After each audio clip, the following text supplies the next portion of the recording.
nous parle de sa vie et de ses aventures. Avec humour, il nous captive et nous rassure. Du gaming au voyage, il nous emmène dans des péripéties qui nous divertissent et nous entraînent. Lui, le petit Belge, a un talent unique. Sur YouTube, il nous fait rire et nous pique. Avec ses vidéos, il nous embarque dans son univers où l'on se marre et l'on s'éclate.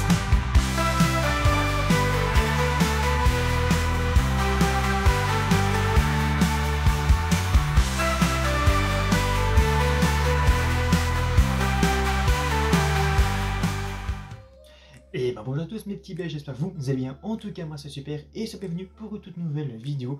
Donc on va se voir au titre de la vidéo. Dans cette vidéo je vais vous parler de la Jupiler Pro League. Donc c'est le championnat de football belge. Donc comme en France vous avez la Ligue 1, et nous en Belgique nous avons la Jupiler Pro League. Donc en Belgique le terme championnat s'applique à toutes les divisions.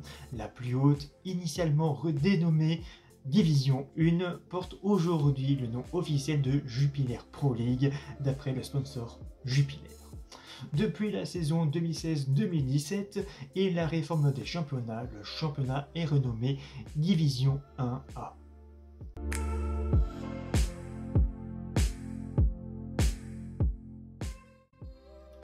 La compétition a débuté en 1895 au niveau national, sous l'appellation particulière de Coupe de Championnat. Lors de la première édition, 7 clubs participent. Lorsque la saison 2020-2021 débute, 79 clubs différents ont disputé au moins une saison dans la plus haute division belge. Tout frais promu, le K Beerschot VA et le 81 club. Au total, 522 clubs différents ont pris part à au moins une saison dans une des séries nationales.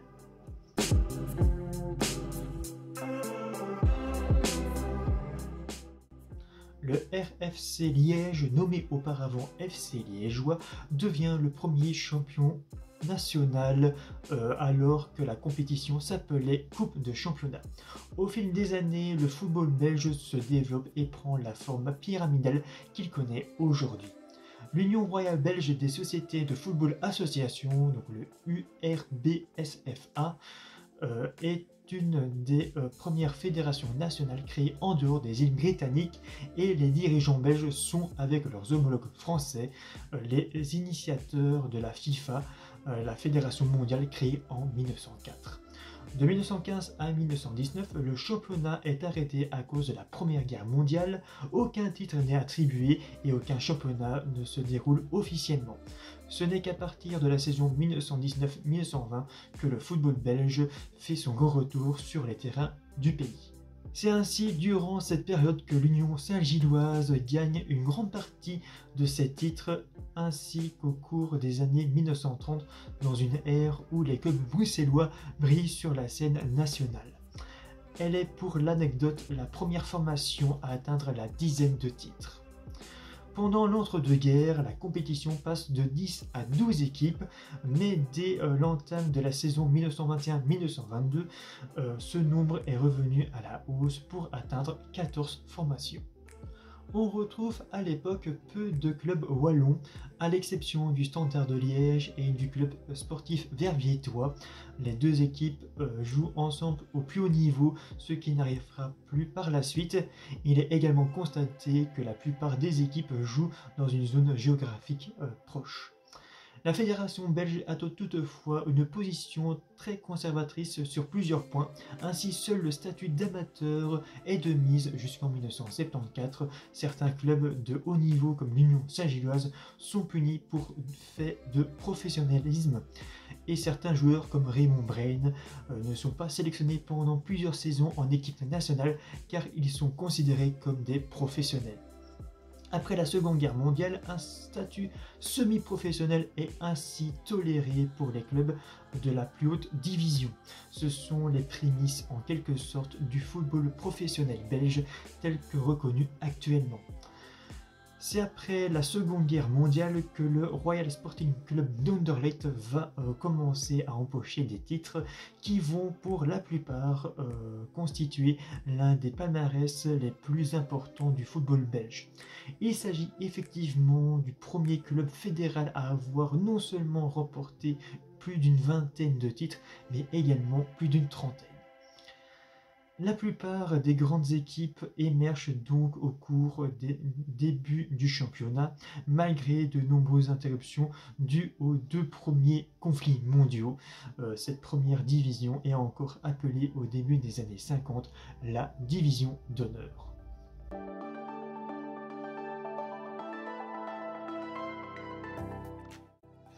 À la naissance des compétitions internationales pour clubs dans les années 1950, les Belges peuvent difficilement concurrencer les grandes équipes européennes.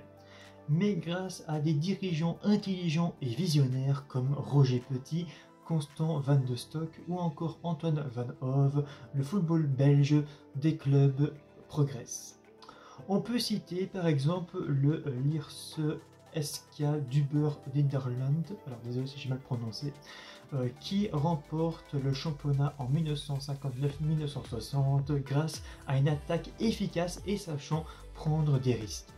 La formation arrive à enchaîner sur un 2e titre consécutif en passant de plus devant les grands favoris de la compétition qui sont le RFC Liège et le RSC Anderlecht cette saison-là. Le suspense reste entier jusqu'à la dernière journée où les joueurs bleus et jaunes s'imposent 3-0 face à leurs poursuivants liégeois. Durant les années 1970 et 1980, le RSC Anderlecht fait partie des meilleurs clubs européens et dispute des demi-finales, des finales et remporte des victoires en Coupe d'Europe. 5 sacres entre 1976 et 1988 en Coupe d'Europe des vainqueurs de Coupe, Supercoupe de l'UEFA et Coupe de l'UEFA. Il s'agit actuellement de la seule équipe avec le FC Malines à avoir remporté au moins un titre continental dans ce qui correspond à l'âge d'or des clubs belges en Coupe européenne. Certaines équipes perdent la finale, mais le bilan est équilibré dans l'ensemble. En 1974, l'URBFSA fonde la Ligue professionnelle de football rebaptisée Pro League en 2008. Les premières années, l'instance joue un rôle décisionnel uniquement secondaire par rapport au tout-puissant comité exécutif, mais sous l'impulsion des grands clubs, elle voit son autonomie s'agrandir progressivement pour améliorer la qualité globale des rencontres. Parmi les meilleures formations de cette période, on peut aussi citer le KSK Beveren portant le matricule 2300, formation pouvant se réjouir de son coaching payant à la fin des années 70, au début des années 80. Cette audace de l'équipe est récompensée par un titre en 1979 alors que l'équipe est menée par Robert Goethals. Et en 1984, au moment où la formation de Flandre orientale est amenée à remporter la compétition sous la houlette d'Urbain Brahms. Ces quelques décennies préservent ainsi une certaine incertitude quant aux vainqueurs de chaque édition du championnat, 9 champions différents entre 1952 et 1990, avant un certain trou d'air où les petites formations peuvent moins se montrer au plus haut niveau.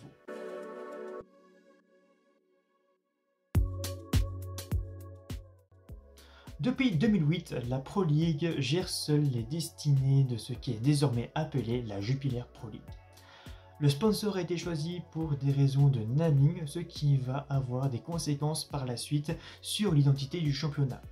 La compétition se met donc progressivement aux normes de ses sœurs européennes et on fait le même choix, Barclays, Première Ligue, Liga, BBVA, etc. Le niveau progresse sur le sol national, mais les multiples titres gagnés, entre autres par le RSC Anderlecht, ne permettent pas réellement de faire progresser le niveau dans des compétitions de niveau européen. Depuis cette époque dorée, le niveau de jeu général pratiqué en championnat a fortement régressé. Fin 2010, le championnat belge se situe à la 14e position dans le coefficient UEFA. Les nombreux clubs atteignent la phase à élimination directe du tournoi. Sur la scène européenne, les clubs belges ne jouent plus les premiers rôles, ainsi aucun club belge n'a passé les phases de groupe de la Ligue des Champions entre les saisons 2000-2001 et celle de 2015-2016 où la Gantoise fut éliminée en huitième de finale face à Wolfsburg. Désolé si j'ai mal prononcé. Et la dernière place en finale remonte à la saison 1992-1993. Cet état de fait est majoritairement dû aux moyens financiers limités dont disposant les clubs belges par rapport à leurs concurrents européens, notamment des droits TV bien moindres ainsi qu'à l'arrêt Bosman. Petit rayon de soleil dans la grisaille générale, le Standard de Liège atteint les quarts de finale de l'Europa League 2009-2010, imité par le FC Bruges en 2014-2015 et suivi par le Racing Genk et le Sporting d'Anderlecht en 2016-2017. La libération du marché des transferts dans le football européen à la suite de l'arrêt Bosman fait régresser le niveau du football belge, dont les clubs n'ont pas la capacité financière de leurs homologues des pays voisins.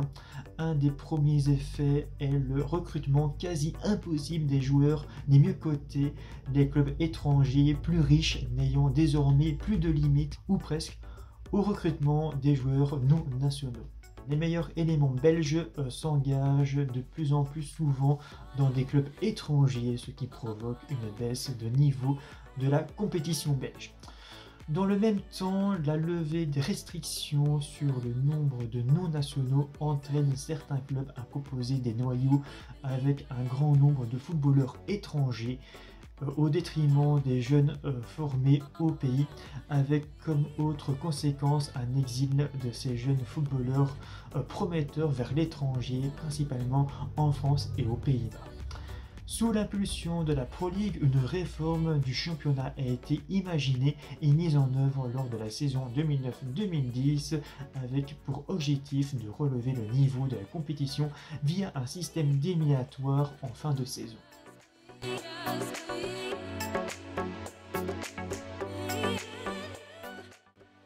En octobre 2018, une affaire judiciaire mélange corruption, fraude fiscale et matchs truqués éclate dans le milieu du football professionnel belge. Des dirigeants, Hermans van Holsberg, manager du club d'Anderlecht, et des agents influents sont arrêtés. Dans la suite de cette affaire, pas moins de 2 rencontres de la saison 2017-2018 sont supposées truquées. À l'issue de l'enquête, seule l'une d'elles est qualifiée ainsi. Accusé de l'avoir truqué, le club Yellow Red KV Malines, qui revenait en Pro League, est évincé de la Coupe de Belgique 2019-2020 ainsi que de la Ligue Europa et manque de peu être également exclu du championnat. La Pro League, dont le directeur général Pierre François est également malmené dans cette affaire, demande la fondation d'une chambre de convention chargée de surveiller les flux financiers entre les différents parties concernés par les transferts des joueurs. En conclusion, 57 personnes étant impliquées dans l'affaire de près ou de loin sont menacées de poursuites en prolongation de cette affaire ayant pris une ampleur dans l'entièreté du pays.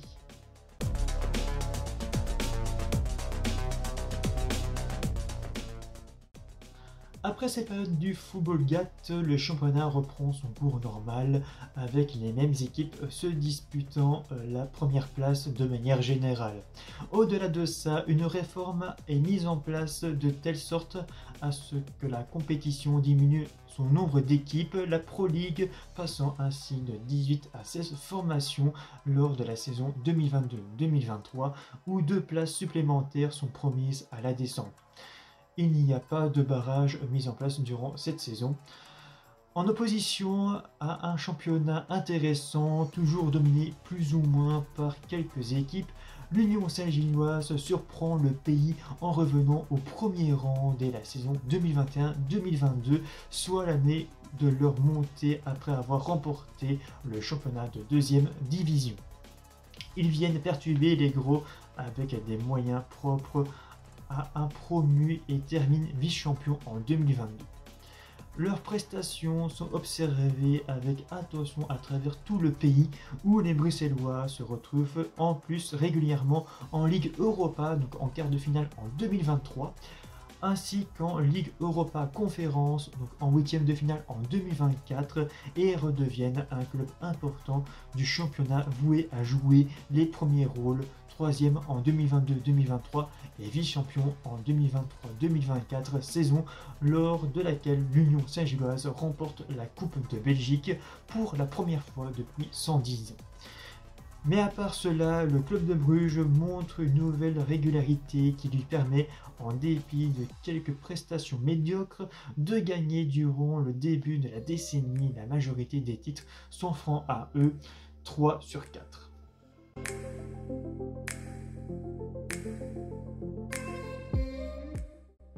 Donc maintenant, je vais vous parler de la compétition. Donc au cours de la majeure partie de son histoire, le championnat fut disputé sous forme d'une poule unique. Le nombre de participants évolua, mais les trois chiffres les plus fréquents furent 14, 16 et 18 participants. Lors du passage officiel au professionnalisme, la division 1 effectua la transition avec 20 puis 19 clubs et enfin 18 depuis la saison 1976-1977.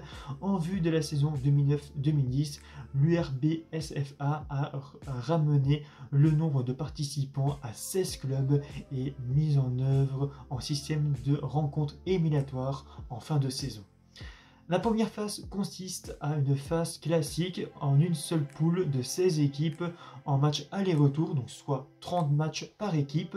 À l'issue de ce championnat régulier, les 6 premières équipes sont qualifiées pour les éliminatoires 1, donc appelés en anglais les Playoffs 1.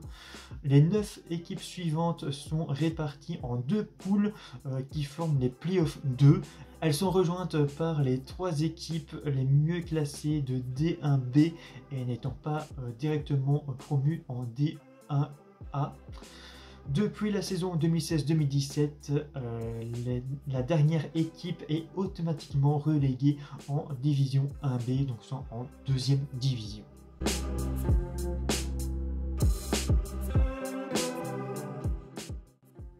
Les 6 premières équipes jouent les champions Playoff 1 classés de 1 à 6 en début de tournoi avec un nombre de points correspondant à la moitié des points engrangés durant les phases classiques du championnat arrondi à l'unité supérieure.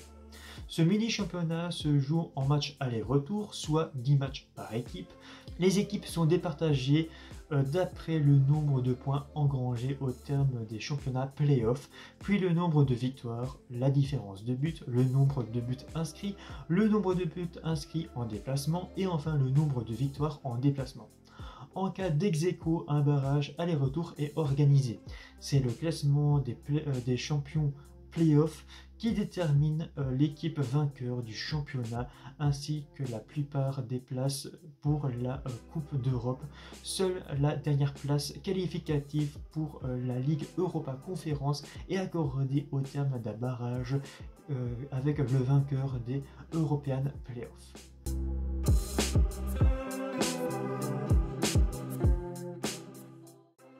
Depuis la saison 2023-2024, les clubs classés de la 7e à la 12e place disputent les European Playoffs.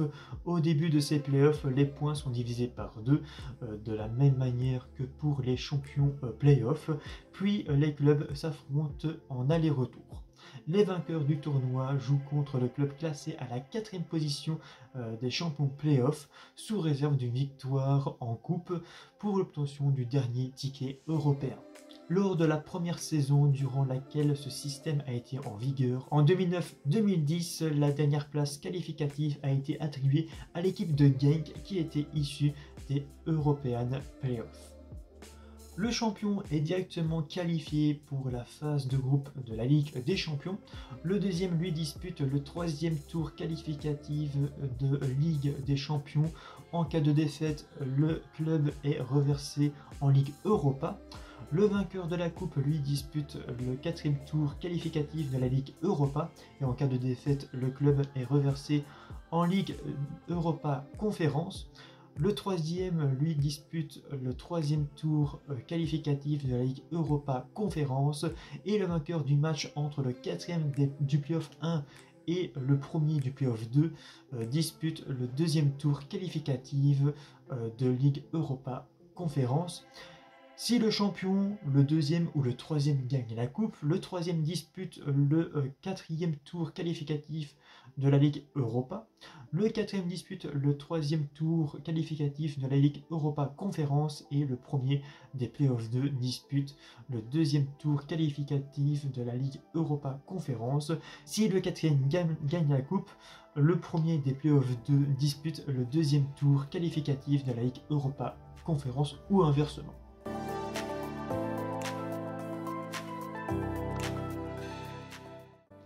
Les 4 équipes les moins bien classées du championnat s'affrontent en aller-retour dans un tournoi appelé relégation play-off.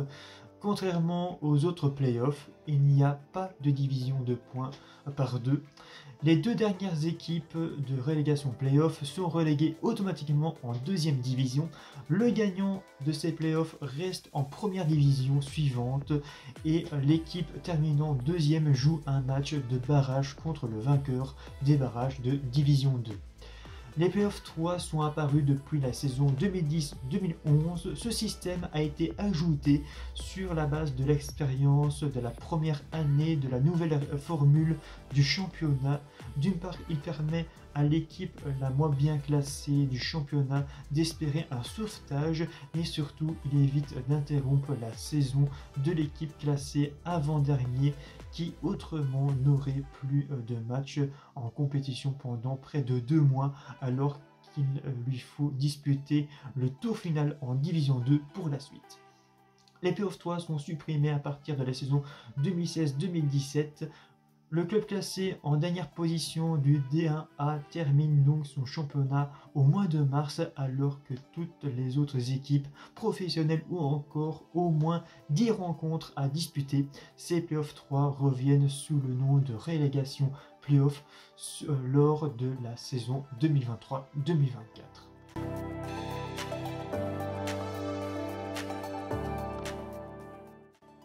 Le 10 décembre 2010, une majorité de clubs de la Jupiler Pro League a opté pour un retour à l'ancienne formule sous forme d'une poule unique à 18 clubs.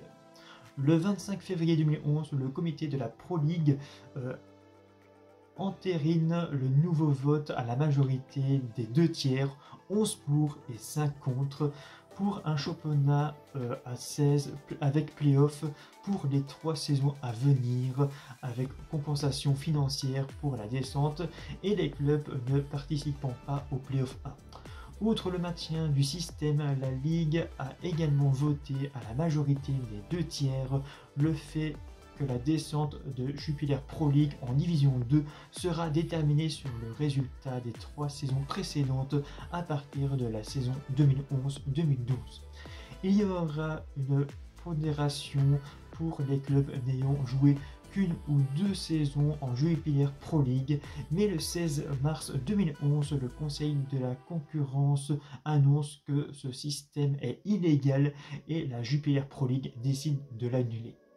Dans le courant de la saison 2014-2015, un nouveau projet de réforme est rendu public. L'idée est de réduire le nombre d'équipes professionnelles à 24, 16 en Division 1 plus 8 en Division 2. Lors du scrutin distinct, les équipes des 2 plus hautes divisions s'étaient montrées favorables et cette réforme a fait l'objet d'une étude et d'une approbation par le comité exécutif de l'URBSFA. Donc maintenant, je vais vous parler des records. Donc le plus grand nombre de titres, c'est le RSC Anderlecht avec 34 titres. Le plus grand nombre de titres consécutifs, c'est encore une fois le RSC Anderlecht avec 5 titres de 1964 à 1966. Le plus grand nombre de saisons consécutives en Division 1, c'est le Standard de Liège, 102 depuis 1921-1922. Et le plus grand nombre de matchs consécutifs sans défaite en Division 1, c'est l'Union Saint-Gilloise avec 60 matchs.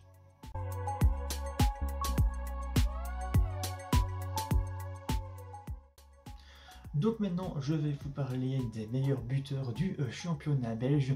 Donc Erwin van den Berg est le seul joueur à avoir remporté le titre de meilleur buteur 4 fois de suite entre 1979, 1980 et 1982-1983. Les 3 premières fois au Lierseek et la dernière fois à Anderlecht.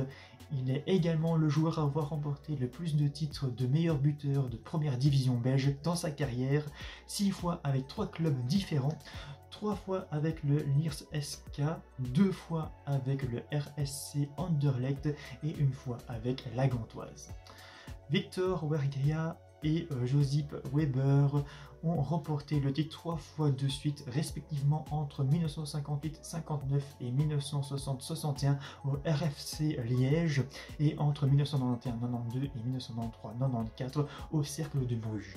Weghria a finalement terminé meilleur buteur une 4e fois en 1962-1963, toujours avec le RFC Liège, faisant de lui le 2e joueur avec le plus de titres de meilleur buteur de l'histoire des meilleurs buteurs belges de première division.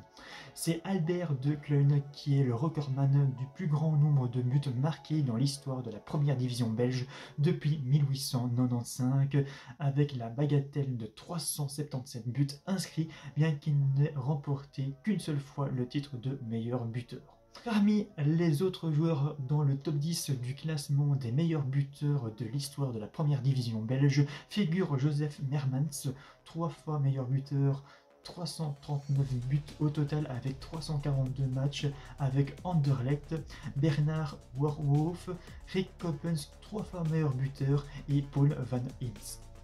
Le premier joueur étranger à remporter le titre était le néerlandais Jan Mulder en 1966-1967 avec Anderlecht. Depuis, 43 joueurs étrangers ont terminé meilleur buteur. Seuls 4 joueurs étrangers ont remporté le trophée plus d'une fois. Josip Weber 2 fois en tant que croate et 1 fois en tant que belge. L'Autrichien Alfred Hild, le Français Jérémy Perbet et plus récemment le Tunisien Hamdi Arbaoui à 3 reprises. Et enfin, je vais vous parler un peu du trophée de la Jupiler Pro League. Donc lors de la saison 2015-2016, pour fêter les 25 ans de partenariat avec Jupiler, un nouveau trophée est décerné en remplacement de la traditionnelle coupe avec les 2 grandes oreilles. C'est une sculpture d'un taureau en bronze avec un grand demi-ballon de football stylisé sur le dos.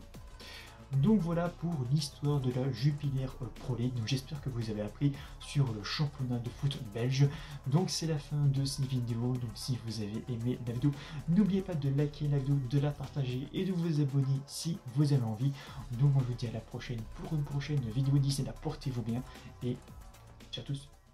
Oh Belgique, fière et belle, tes paysages enchantent, ton histoire est belle. Des Ardennes verdoyantes à la mer du Nord, la Belgique, joyau au milieu trésor.